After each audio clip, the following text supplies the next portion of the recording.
좋은 아침입니다. 하나님과 말씀과 오다시 오늘 다시 시작. 안녕하세요. 조합형 전도사입니다. 오늘 함께 묵상할 말씀은 역대상 1장에서 4장까지의 말씀입니다. 아담, 셋, 에노스, 게난, 마할랄렐, 야렛, 에녹, 무드셀라, 라멕, 노아, 셈, 함과 야벳은 조상들이라. 오늘부터 묵상하게 될 역대상 그리고 역대하의 말씀은 언뜻 보기에는 사무엘서와 열왕기서 말씀에서 다룬 역사의 내용들을 다시 말하는 것처럼 보일 수 있지만 실제 역대기서를 읽어나가다 보면 역대기는 앞선 말씀들에 기록된 내용들을 많이 생략하며 또한 동일한 사건을 이야기하는 곳에서 포인트를 다르게 잡고 말하고 있는 책임을 발견하게 됩니다. 역대기서는 북이스라엘과 남유다가 멸망하여 바벨론의 포로가 된 채 살다가 바사왕 고레스 이후로 다시 예루살렘으로 귀환하여 성전을 재건하고 그곳에 다시 정착하기 시작한 이스라엘 사람들을 향하여 쓰여진 책이며 특별하게도 서두에 족보가 기록되어 있습니다. 뿐만 아니라 다윗의 행적들과 성전 건축 준비 그리고 솔로몬의 성전 건축이 전체 내용 중 큰 비중을 차지하고 있으며 이어서 솔로몬 이후의 남유다 왕들에 대한 이야기를 기록하고 있는 책이 바로 역대기서 말씀입니다. 오늘 본문 역대상 1장 1절부터 3장 24절까지는 인류 역사의 시작이라 할 수 있는 아담으로부터 주전 400년경까지 시대를 이어 내려오는 족보를 서술하고 있습니다. 이 족보의 연결은 아담부터 노아, 아브라함과 다윗을 통해 이어지고 있습니다. 그리고 4장 말씀에서는 유다 지파 자손과 시므온 지파 자손들을 열거하고 있습니다. 우리는 오늘 본문을 마주하며 다소 당황할 수 있습니다. 포로 시대 이후에 예루살렘으로 돌아와 성전을 재건하고 삶의 터전을 만들어 살아가고 있는 이스라엘 사람들에게 이 역대기서는 왜 뜬금없이 아담에서부터 시작되는 계보를 기록하면서 이 책을 시작했을까요? 과연 저자는 역대기서를 통해 독자인 이스라엘 백성들에게 무슨 말을 하고 싶었던 것일까요? 아담, 셋, 에노스, 게난, 마할랄렐, 야렛, 에녹, 무드셀라, 라멕, 노아, 셈, 함과 야벳은 조상들이라. 역대기서의 가장 처음에 등장하는 인물인 아담은 온 인류의 시초격이라 할 수 있습니다. 그리고 역대기서의 저자는 아담에서부터 시작하여 노아, 아브라함, 이삭, 야곱 등을 거쳐 다윗 왕과 그의 후손들에게까지 이어지고 있는 족보를 써내려가고 있습니다.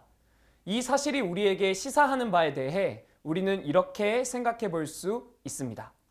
이스라엘의 시작은 인류의 시초인 아담에서부터 시작되었다. 역대기가 쓰여지던 당시에 이스라엘은 이야기를 잃어버린 시대였습니다. 그들은 조국을 잃은 채 바벨론에서 포로 생활을 하면서 세대가 교체되어 가기 시작했고 이스라엘 백성들의 구성원들은 점점 본인의 이스라엘의 정신과 문화와 역사를 잃은 채 타국민화 되어가고 있었습니다. 포로에서 풀려나 본토 예루살렘 땅으로 돌아온 그들에게 남은 것이라고는 황폐화된 땅과 그곳에 다시 세운 성전뿐이었습니다. 이러한 상황 속에 이스라엘 백성들은 질문했을 것입니다. 우리는 누구인가? 이 땅이 과연 나와 무슨 상관이 있는가? 우리는 어디서부터 왔는가?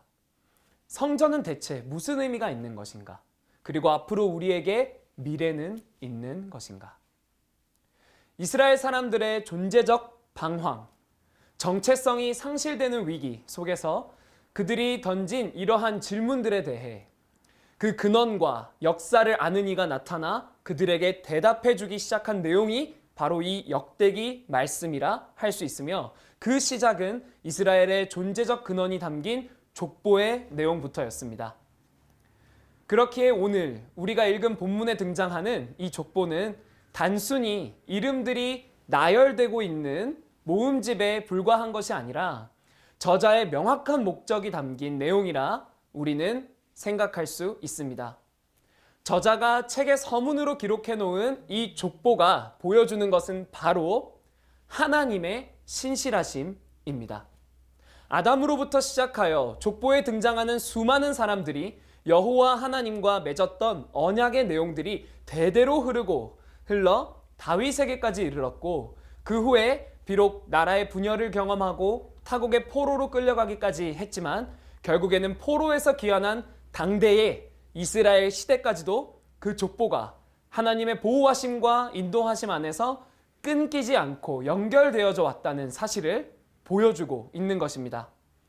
이로써 저자는 독자들로 하여금 그들의 정체성의 뿌리가 어디로부터 왔는지를 재확인시켜주면서 다른 한편으로는 하나님께서 아브라함, 야곱, 다윗 등과 맺으신 언약을 지금도 신실하게 이스라엘을 향해 지키고 계시다는 사실을 그들에게 보여주고 있는 것입니다.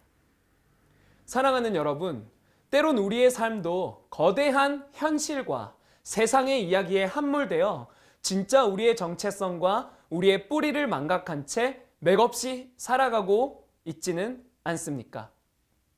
또한 그러한 상황 속에서도 하나님은 단 한 번도 변하시지 않고 신실하게 그분의 이야기를 이어오셨고 그 백성들을 돌보시고 계시다는 사실을 망각한 채 살고 있진 않았습니까? 오늘 이 본문 말씀을 묵상하면서 족보 이야기 속에 흐르고 있는 하나님의 신실하심을 발견하는 은혜가 있길 소원합니다.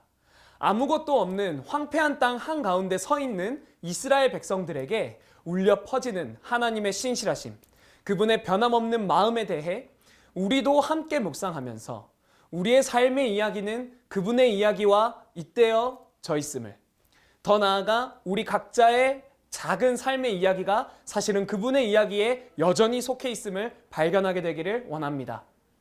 그러한 사실을 발견하게 된다면 우리의 발걸음이 믿음의 선조들이었던 에녹, 아브라함, 야곱, 다윗의 발걸음과도 잇대어 있음을 발견하게 될 것이고, 그렇게 그들의 믿음의 여정을 뒤따라 우리도 더 큰 확신 가운데 여호와 하나님만을 신뢰하고 섬기는 자리에 나아가게 되지 않을까 생각해 봅니다. 오늘 하루 말씀을 묵상하며 살아가는 가운데 우리 삶과 존재의 가치를 다시 발견하고 하나님의 이야기 속에서 우리의 이야기를 이어나갈 힘을 얻게 되는 저와 여러분 되기를 마음 다해 소망합니다.